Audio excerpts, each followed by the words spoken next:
Hello students, आज हम +1 chemistry का एक फर्स्ट चैप्टर है some basic concepts in chemistry. इसका नेक्स्ट टॉपिक जो स्टडी करेंगे और एक और लॉ ऑफ केमिकल कॉम्बिनेशन हम स्टडी करेंगे। आज का जो हमारा लॉ है जो हमने स्टडी करना है केमिकल कॉम्बिनेशन का, the law is law of constant composition, यानी कि स्थिर अनुपात का नियम। और ये नियम जो है वो एक वैज्ञानिक ने दिया, उनका नाम था प्रोस्ट। तो प्रोस्ट द्वारा ये नियम दिया गया था, that is law of constant composition, यानी कि स्थिर अनुपात का नियम।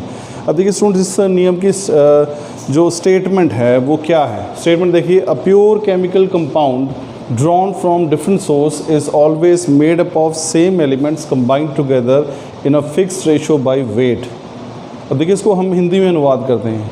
ए प्योर केमिकल कंपाउंड यानी कि एक शुद्ध यौगिक जो होता है, ड्रॉन फ्रॉम एनी सोर्स, चाहे उसे किसी भी स्रोत से प्राप्त किया जाए, चाहे किसी भी विधि द्वारा बनाया जाए, is always made up of same elements, वह उन्हीं तत्वों का बना होता है जिसका होना चाहिए, और elements combined together in a fix ratio by weight, और उसके अंदर, उस यौगिक के अंदर जो तत्व हैं उनका जो अनुपात होगा वो भी हमेशा स्थिर रहेगा, उनके वज़न के हिसाब से, उनके द्रव्यमान यानी कि मास के हिसाब से। तो ये है हमारे पास नियम कहता है, स्टेटमेंट देखिए, a pure chemical compound drawn from any source is always made up of same elements combined together in a fixed ratio by weight. अर्थात एक शुद्ध यौगिक, चाहे उसे किसी भी स्रोत से प्राप्त किया जाए, चाहे किसी भी विधि से बनाया जाए, वह हमेशा उन्हीं तत्वों का बना होगा जिसका होना चाहिए।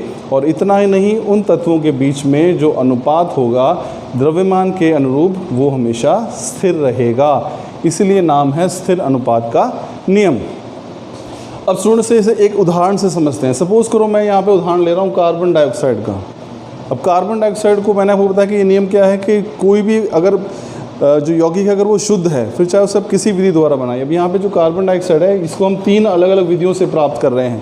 पहला क्या है, C+O2 CO2, यानी कोक या फिर लकड़ी हमने ली, उसको जलाया तो क्या बन गया हमें कार्बन डाइऑक्साइड। ये पहला तरीका से हम कार्बन डाइऑक्साइड को लिया।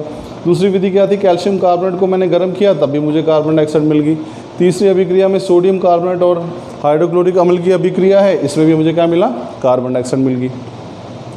अब उदाहरण में देखिए, आपने कार्बन डाइऑक्साइड को 3 अलग अलग विधियों द्वारा तैयार किया है या प्राप्त किया है, और तीनों में ही, इन ऑल दीज 3 सैंपल्स, जो तीनों ही हमें सैंपल मिलेंगे जिसे अलग अलग विधि द्वारा तैयार किया गया है, इन तीनों में ही जो कार्बन डाइऑक्साइड के अंदर कार्बन और ऑक्सीजन का जो अनुपात होगा वो हमेशा 12/32 होगा, 12:32, यानी कि 3:8 बाय वेट।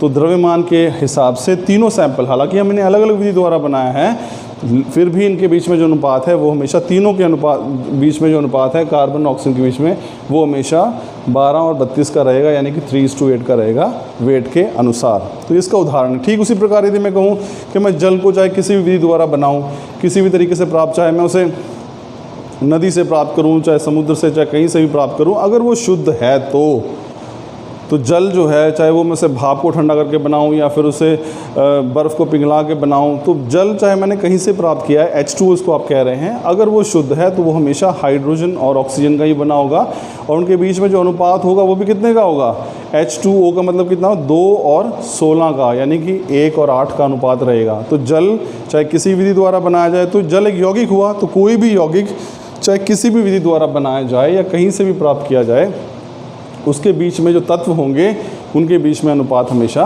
स्थिर रहेगा, और इसलिए नियम है स्थिर अनुपात का नियम। तो यहाँ पे हमने उदाहरण देखा, कार्बन डाइऑक्साइड को 3 अलग अलग विधियों द्वारा बनाया है, लेकिन सभी में हम क्या नोट कर रहे हैं, क्योंकि कार्बन डाइऑक्साइड जो मिली है वो शुद्ध है, इसलिए सभी में जो कार्बन और ऑक्सीजन के बीच में जो अनुपात है वो कितने का है, 12/32 का है, यानी कि 3 और 8 का अनुपात है। अब स्टूडेंट्स, ये तो रही इसके परिभाषा से उदाहरण, लेकिन इसकी लिमिटेशन भी है, कमी भी है, इसकी सीमाएं भी हैं। इस नियम की सीमाएं, सबसे बड़ी सीमा ये है कि ये नियम वहाँ पर लागू नहीं होता, उन तत्वों के लिए लागू नहीं होता जो कि आइसोटोपिक फॉर्म्स या फिर समस्थानिक के रूप में पाए जाते हैं। जैसे कि अगर मैं कार्बन डाइऑक्साइड का उदाहरण लूँ, तो कार्बन के 2 समस्थानिक हैं, हम यहाँ जिसकी जिक्र कर रहे हैं। तो कार्बन 12 है, पहला समस्थानिक वो, इसमें कार्बन का द्रव्यमान 12 है, दूसरा इसमें 14 है। तो दोनों से अगर मैं कार्बन डाइऑक्साइड बनाता हूँ तो पहले C12 वाले केस में क्या होगा, जो कार्बन ऑक्सीजन के बीच में अनुपात कितना होगा, 12 और 32 का होगा।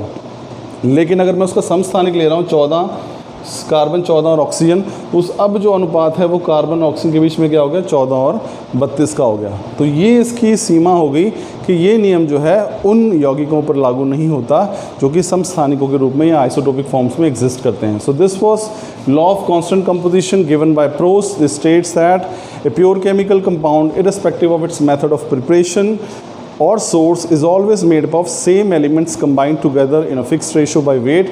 For example, carbon dioxide, which is prepared by 3 different methods, in all the 3 samples the ratio between carbon and oxygen is 12:32, that is 3:8. And as far as limitation is concerned, this law is not applicable for those compounds in which the element exist in isotopic forms. For example, carbon dioxide, it exists in 2 isotopic forms, carbon 12 and carbon 14, so the ratio will be different, it will not be same. तो ये था students स्थिर अनुपात का नियम। I am sure आपको समझ में आया होगा। Thank you.